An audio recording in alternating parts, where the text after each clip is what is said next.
hoş geldiniz. Yaz ayında solan, sararmaya başlayan orkideleri yeniden canlandırmak için bugün sizlere yapabileceğiniz püf noktalardan bahsedeceğim. Özellikle orkidelerinizin birden fazla yaprak ve çiçek çıkarabilmesi için sonbahara girmeden önce yapmamız gereken, dikkat etmemiz gereken bazı bakımlar var. Şu anda elimde gördüğünüz orkide bakın 2 tane keiki çıkardı ve ikisi de çiçek dalından çıkan keikiler. Orkidelerin bu şekilde sağlıklı keikiler, yapraklar çıkarabilmesi için köklerinin muhakkak sağlıklı olması gerekiyor. Aktif, yani bu şekilde yeşil ve canlı olması gerekiyor. Sizlerle şimdi özellikle sonbahar ayında orkidelerinizi yeniden canlandırabilmek için bir sıvı bitki besini hazırlayacağım. Bunun için pirinç kullanacağım. Pirinç, orkide bakımında sıvı bitki besini olarak kullanabileceğiniz en iyi gübrelerden. Pirinci kullanırken bugün sizlere aylarca kullanabileceğiniz bir gübre tarifi vereceğim. Bunun için 2 yemek kaşığı dolusu pirinci bir mutfak robotunun içerisine koyuyorum. Ve daha sonra kapağını kapatıp bunu toz haline getireceğim.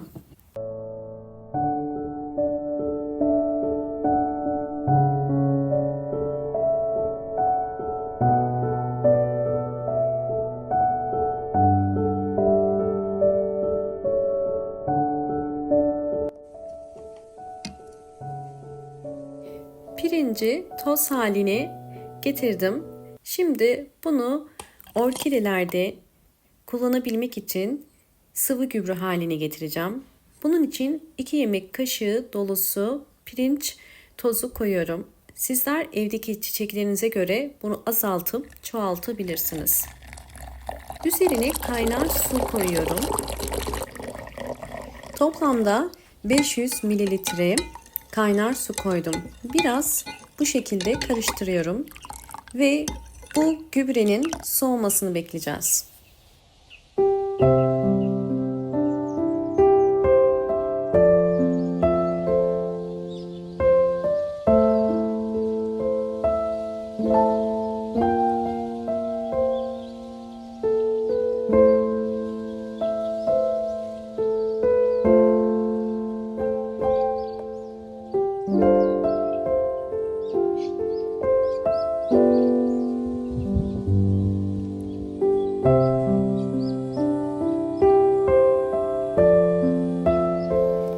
Suyum yeterince soğudu. Üzerine arıtma suyu koyuyorum. Toplamda 1 litreye tamamlıyorum. 500 mililitre pirinç suyu, 500 mililitre de arıtma suyu koydum. Biraz karıştırıyorum. İçerisinde posası olduğu için bunu mutlaka süzmemiz gerekiyor.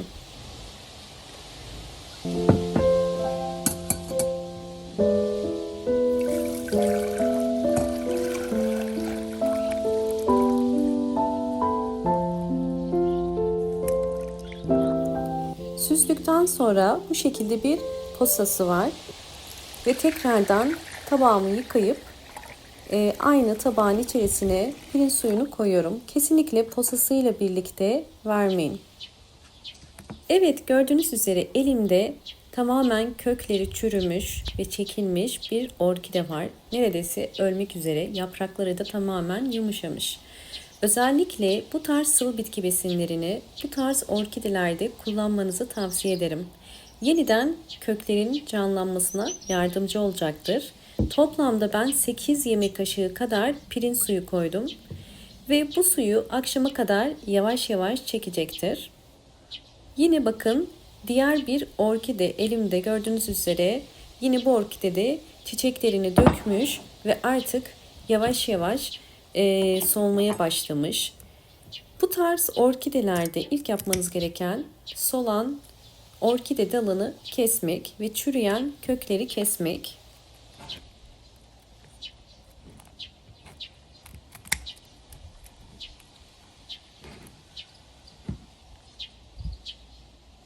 Kökleri sağlıklı olan bir orkide fakat yapraklarında biraz hastalık var.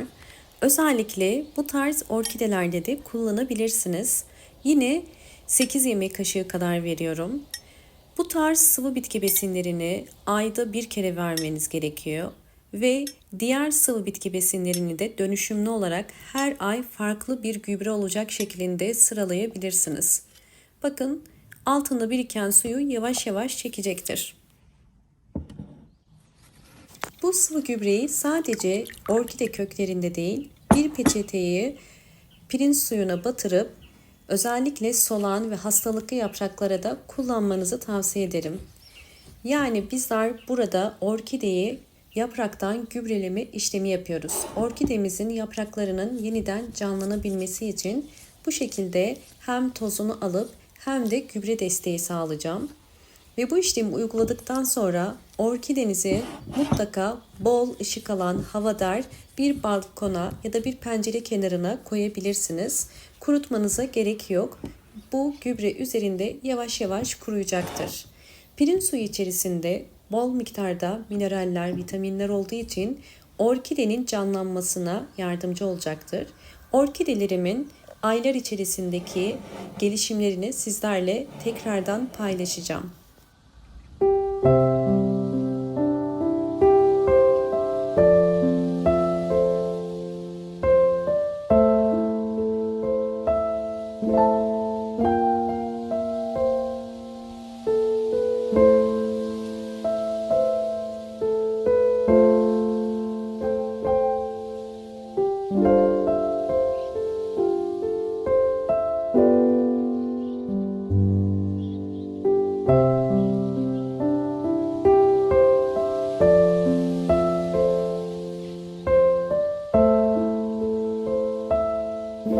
Hiç kökü kalmayan ve çürüyen orkideler bu şekilde zaman ile yeni bol bol kökler çıkarır ve yaprakları yumuşayan orkideler bu şekilde yeniden canlanır.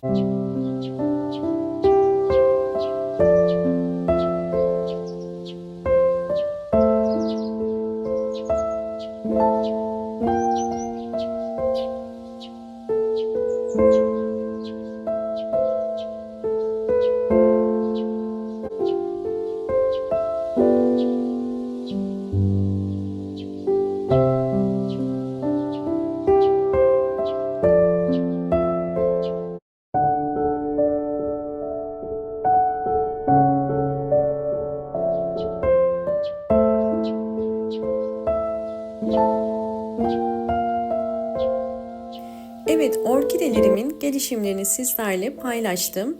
Öncelikle videomu buraya kadar izlediyseniz ve beğendiyseniz hemen beğen tuşuna basıp kanalıma da abone değilseniz eğer bana destek olmak için abone olursanız çok mutlu olurum. Aynı zamanda Instagram adresimi de takip etmek istiyorsanız hayata dair püf noktaları olarak takip edebilirsiniz. Gördüğünüz üzere orkideler gayet sağlıklı şu an ve bakın bu orkidem 2 tane yeni keyiki çıkardı. Bunlar çiçek dalından çıkmış olan keyikler.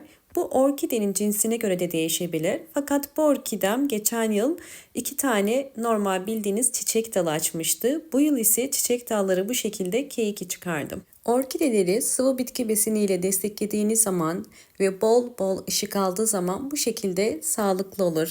Hoşça kalın, sağlıkla kalın.